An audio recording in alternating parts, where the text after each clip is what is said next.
Hello guys! Guys, pag-usapan natin yung tungkol sa LGBT kung pwede ba mag-apply bilang security guard. Ano ba yung LGBT na yan? LGBT ba? So, pag-usapan natin yun guys para maliwanagan natin kung ano, pwede ba sila mag-apply bilang security guard yung mga LGBT. Diba? Pwede kaya yun? Tara, pag-usapan natin.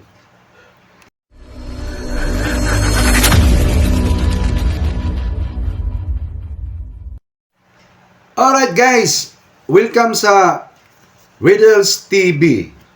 14 years, more or less, bilang security officer, security guard. Okay? Pag-uusapan natin ngayon guys, ang LGBTQ. Pwede ba sila mag-guardia? Yeah. So, bago ang lahat guys, baka magulat kayo na may mukhang model na nagsalitang officer ako ng security guard o isang security guard na hindi naman mukhang security guard, hindi naman mukhang officer. Kaya baka magulat kayo guys, ako ay isa ng retired na po. Hindi na po ko active. Baka mag-isip kayo na hindi na po ako active, isa na po akong retired na officer. At ito mga na-acquire natin na experiences, situational, mga binabahagi natin sa mga gusto mag-apply ng security guard at yung mga problema na harapin ng mga gwardiya na iniiwasan nating magawa ng ibang security guard na nag-a-apply o kaya nag-duty. Kaya huwag kayong magtaka na may mukhang A1 sa harap nyo na nagsasalita. Okay guys? So, I hope guys na madalaw nyo yung channel ko at makita nyo yung lahat ng mga video natin dyan sa Riddles TV. Ayan o. Ayan pala. Tapos, pumunta kayo sa playlist. Nandyan yung Security Guard Matters. Marami tayong situational dyan. Marami tayong mga video na mga pwede nyo makuhaan ng impormasyon para madagdagan. Actually guys, yung mga impormasyon na binibigay ko ay may mga bayad yan. Bago nyo makuha yan, ay binabayaran nyo yan sa training. Yung iba nga, hindi pa na ituturo eh. Hindi tinuturo yan sa iba guys, pero nagbabayad kayo. Pero sa akin guys, libre lang. Okay? Manood lang kayo, ang pakiusap ko lang, kung may lalabas na mga ads or patalastas sa mga video ko, sana mapanood nyo rin ng buo para at least ma-reward man lang ako kahit isang kape. Pero sa ngayon guys, wala pa akong sweldo sa YouTube. Ay hindi, kung meron man, iti-thank you. Kung wala, di tuloy pa rin tayo magbibigay ng impormasyon para sa mga 5-9 natin. Okay guys? Alright. So, may isang comments, ayan basahin niyo yung comments na yan. Sir, pa-request naman po regarding sa lesbian, di ba? Kung paano pwede ba na mag-security guard. So, ngayon, pag-uusapan natin ay ang sasagot natin yan yung kanyang comments. Marami akong comments na natatanggap guys, isa-isang sinasagot yan. Hindi ko pwedeng sagutin sa inyo ng isang sagutan lang doon sa comment section kasi nga maraming mahabang explanation eh. Yung iba pag kino-comment na natin, nagagalit pa kasi bakit hindi nila intindihan eh. Parang nalito tuloy sila lalo. So ginagawan ko ng mga video yung mga comments niyo para at least mapaliwanagan natin ng maayos. Okay? So pwede bang maging security guard ang isang LGBTQ? Ano ba tong LGBTQ? Acronym to, acronym. Acronym as L as lesbian, G as gay, B bisexual. Itong bisexual, parang ito yata yung tinatawag na pwedeng magmahal ng babae at saka lalaki. Transgender, ito yata yung na-opera na. Correct me if I'm wrong guys hindi ako gana to. At saka yung care na itong tinasabi nila, yung kakaiba. Kakaiba ba? Kakaibang hindi sila belong sa ah, man or woman. Yung kanilang physical, man sila, tapos woman. Pero may kaiba silang tinatawag na personalidad. So yung LGBTQ, okay? Masilan to na issue eh. Baka magkamali tayo. Pagpasensyahan nyo na ako, ang tinutukoy natin dito ay bilang gwardiya, hindi yung tinutukoy natin yung tinutuligsa natin yung LGBTQ, hindi kuan tayo dyan, supportive tayo dyan sa mga ganong personalidad, okay? So, pwede bang maging security guard ang isang, kunwari, LGBTQ? Ang sagot ko naman dyan ay, oo naman, bakit hindi? Okay? Kaya lang, may haharapin lang kayo, okay? Dati nung kami, yung batch namin, yung mga level ng edad namin, nung time namin, ang mga tinatawag na tomboy, sila talaga ang hinahire dati ng mga kumpanya. Hindi tomboy, boyes ang tawag doon eh. Pero kadalasan tomboy. Oh. Tanggap sila. Sila pa nga ang pina-priority na i-hire ng mga agency at saka company. Kasi siyempre, gwardiya nga eh, di ba? Protector nga tayo. So, kung hire sila ng babae, so doon sila sa medyo boyes, di ba? Pangalawa, nung time namin guys, ang security guard talaga ay medyo may kababaan ng tingin ng mga tao. Hindi pa naman nawawala ngayon yan eh, nandyan pa rin yan. Kaya lang medyo tumaas na tayo, mga gwardiya ngayon, kasi almost sa sobra siguro dami ng walang trabaho sa Pilipinas, maraming pumapasok ng security guard, college graduate. Sa sobrang produce natin ng college graduate, wala na mapaglagyan na trabaho, nandyan naman yung security guard, tinatawag na available naman, at maganda naman yung sahuran. Diyan pumapasok yung mga nagiging, kumbaga, hindi nagagamit yung mga kurso. So, tumataas. Pero nung kami, may kababaan ang tingin sa gwardiya. Okay, so, hindi ganong pinapansin yung security guard na trabaho ng ibang tao. Especially yung mga college graduate. Okay? So, ang nag-a-apply talaga dyan, yung mga boys, mga lesbian talaga. Kaya lang, nung time goes by, nung kami na, may issue kasi may issue yung medyo tomboy-tomboy. Kasi, pagdating sa frisking nga, ano ba yung frisking guys? Yung kakapkap sa, medyo naiilang yung ibang babae. Kasi nga tomboy, di ba? Siyempre, alam naman, nakakapkap yung lalaki sa babae, bawal yun. So, babae. Kaso lang, kadalasan nga na na-hire ay tomboy. So, ang tomboy, ang kanilang gusto, di ba, babae. So, naiilang yung iba. So, doon na pumapasok yung mga nag-hire na yung mga kumpanya na yung mga babae talaga. Tapos, pasiksihan na ng labanan. Okay? Pasiksihan ng labanan. At saka, yun na nga, pumapasok na yung ibang mga kababaihan ng security guard kasi nga, nakikita nila na maganda naman ang kita at yun na nga, tanggap na rin ng babae. Pero ang tomboy, matagal nang tanggap talaga na maging security guard yan. Sila talaga yung naunang, kumbaga, preparably sila na matanggap nung kami noon. So ngayon, hindi na, marami na silang kalaban ng mga babae din. So, preparably ng iba, depende na sa... Okay guys, nakulta ko sa aso namin. tuloy tayo. Okay. So, yun ang preparably nila. Bali, tomboy talaga noon. So, dito tayo sa gay. Sa pagsi-security guard, yung gay, ay marami naman akong na-encounter na gay.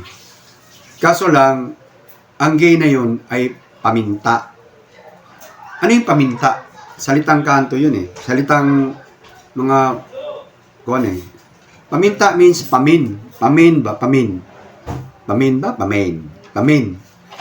Yung parang lalaki siya, pero deep inside, bakla siya. So ito yata yung bisexual. Ay, iba naman yung bisexual kasi ang bisexual, lalaki siya o babae siya na magmamahal siya ng both side, lalaki o lalaki o babae. Kung nga, babae, pwede siyang magmahal siya ng lalaki, nagmahal din siya ng babae. Ganon din sa lalaki, nagmahal siya ng lalaki, nagmahal din siya ng babae. Ganon. So, ito yung bisexual yata. So, yung gay talaga. So, maaring ilagay ko to yung gay, paminta siya, pwede siyang mag-guardia. Hindi pwede yung guardia, guys, na ipapakita mo na feminin ka, mag-apply ka. Sigurado hindi ka tatanggapin talaga. Una-una, siyempre, unusual na yung sayo. Lalaki ka, tapos magdadamit babae ka, o sure, ganun-ganun ka, doon sa one, di ba? Tapos, harap at likod, rock, mo, gaganong-ganong ka. Di, ang sagwa. Sorry sa term, Pero, pwede kang maging security guard kung gay ka, kung ikaw ay, kumbaga kuhan, yung, hindi naman tago, yung tinatawag na, paminta nga. Paminta ba, yung lalaki ka gumalaw, lalaki ka pumorma, pero your deep inside sa puso ay babae ka. So, ang gusto mo lalaki. Pwede yun. Marami akong naging kasama doon at nag-encounter, nakuha din ako nung panahon na bata pa ako, kasi simula ko lang ng security guard, nadaanan ko rin yung, another story yun, pero nadaanan kong nakuha ako. Nakuha din ako basta ganun na yun. So, ibang kwento na yun. So, maraming security guard na gay. So, pagdating sa trabaho, hindi mo matatago yan. May mga kasama kaming kumikembot talaga. Kaya lang, binibigyan pa rin namin ng ginagalang pa rin. Hindi lang mawala sa trabaho na medyo kantsawan ka kasi unusual ka nga di ba? Pero yung paggalang, ang tinutukoy natin, pagdating sa interview, ipakita mo pa rin na lalaki ka. Kanais-nais ka. Di ba? Saludo ka, snappy ka. Sumagot ka. Alam naman, ganun-ganun ka. Hindi yun talaga. Mahirapan kang matanggap. Okay? Mahirapan kang matanggap kasi nga, hindi pwede yung ipapakita mo na yung malambot ka. Pero maraming gay na security guard. So yung bisexual naman, both side, lalaki o babae, ay pwede naman kasi yun na nga, di ba? Wala silang kuwan. Itong transgender, kasi di ba parang kwanto parang lalaki siya na, correct me if I'm wrong hindi ko ako knowledgeable dito, pero ang pagkakaintindi ko, itong transgender, dumana ng opera to. Na-opera na to yata. So parang talagang physically, transform siya ng physical na sexualidad. Okay? Yun ang pagkakaalam ko. So, kung magiging security guard ka, ay mahirapan ka na. Ewan ko lang, wala pa akong na-encounter na ganun yung transgender naging security guard. Una-una, hindi siguro security guard kasi yung yung papa-opera pa lang, malaking halaga na yun. Tapos, afford mo, tapos bigla ka ngayon mag-security guard. So, naman, di ba? So, bago ka kasi makapagpa-opera niyan, malaking pera yan. So, ibig sabihin, afford mo. Ibig sabihin, mayroon kang kuhan. So, malabo yung pupunta ka sa security guard na trabaho, di ba? Hindi ko maliit yung security guard, Alam naman natin ang security guard ay magandang kitaan, pero hindi naman natin ikayayaman. Ikakasurvive natin sa buhay, pwede. Okay, so itong care naman to, so ibig sabihin, kakaiba na yung... So sa madaling salita, guys, pwede kang mag-apply kahit LGBT ka sa security guard. So, kailangan mo lang talaga i-classify yung sarili mo. Kung tomboy ka, okay lang. Tomboy. Kaso lang may mga kumpanyang may mga kumpanyang hindi nag-hire ng masyadong lalaki tingnan. Hindi na nakla-classify siya. May mga tomboy na buyis lang siya. Pero yung lalaki na tingnan, yung nagmamamasil, nakakalito na yun Yun na yata yung transgender na tomboy, yung nagmamasil, tinatanggal na yung dibdib. Wala akong na-encounter na ganun, wala akong nakasamang ganun. Kasi, nakakalito yun kung saan mo ilalagay Sa lalaki ba o sa babae? Sa maning, kasi may mga maning na trabaho na pang babae lang. Ipagpalagay natin, muscle ka, di ba? Muscle ka, tumboy ka, may muscle ka. Tapos ilalagay ka dun sa frisker ka. Diba? Tagakap-kap ka ng babae. Hindi ba natakot yung babae sa'yo? Lalaki ka na tingnan eh. Di ba? Kaya hinahire ng mga kumpanya yung mga babae sa security guard. Kasi nga, meant to, para sa babae. Mag-frisking sila. Di ba? Kunwari sa mga area na pambabae lang, doon sila. Kumbaga, hindi naman pwedeng ilagay mo yung lalaki doon. Di ba? Ganon. So, may mga area na lalo na sa mga recording, tapos hindi ganong kabigatan, pero kaya ng babae, ganon. Ay, ibig sabihin, kumbaga ako lang, wala akong na-encounter na sobrang boy na. Di ba yung sa mga ibang bansa, mga lalaki na tingnan yung mga tomboy, wala akong na-encounter ngayon dito sa Kuan. Pag-sample na lang natin si Kuan, hindi pa naman gaano, si Charis Pingpenko. Di ba?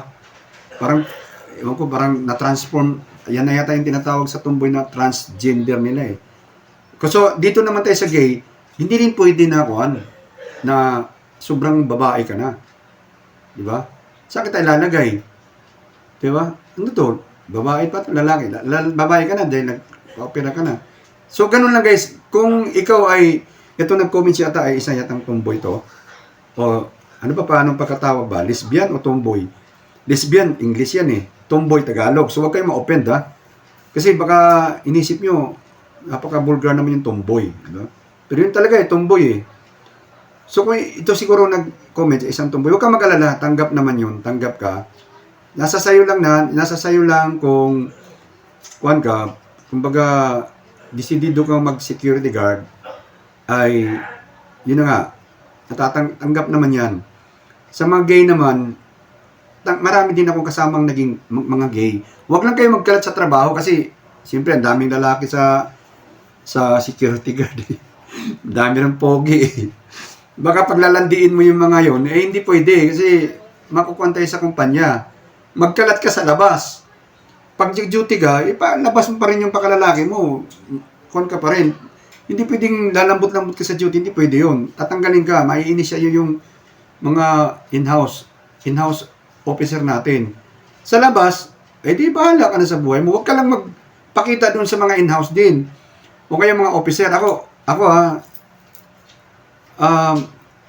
may mga tauhan ako dati na nakasama kong mag-inuman nakasamang mag-inuman.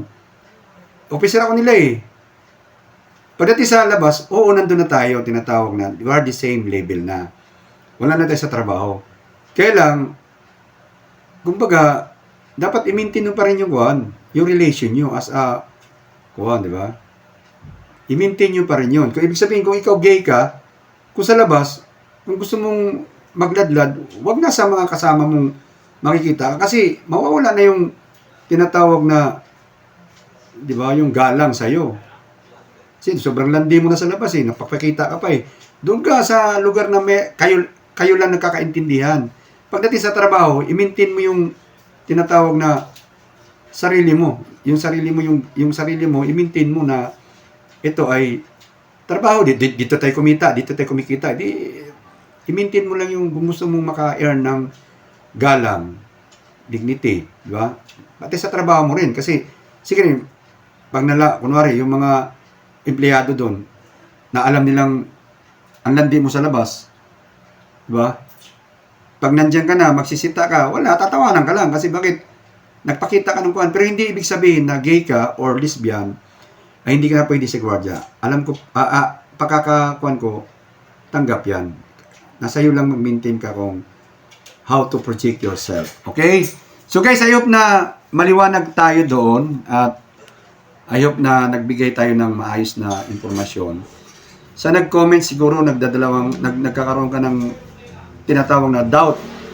Pangamba, dalawang isip na magagwadya ba ako? Itumboy ako eh. Don't worry, tanggap ka. Tanggap sa lipunan natin ngayon. Dati lang yun, yung mga tulad ng kaedad namin, na yung gay talaga ay medyo hindi ganong, pero sa ngayon, accepted na lahat ng personality, accepted na, as long as you are a good person sa lipunan. Okay guys?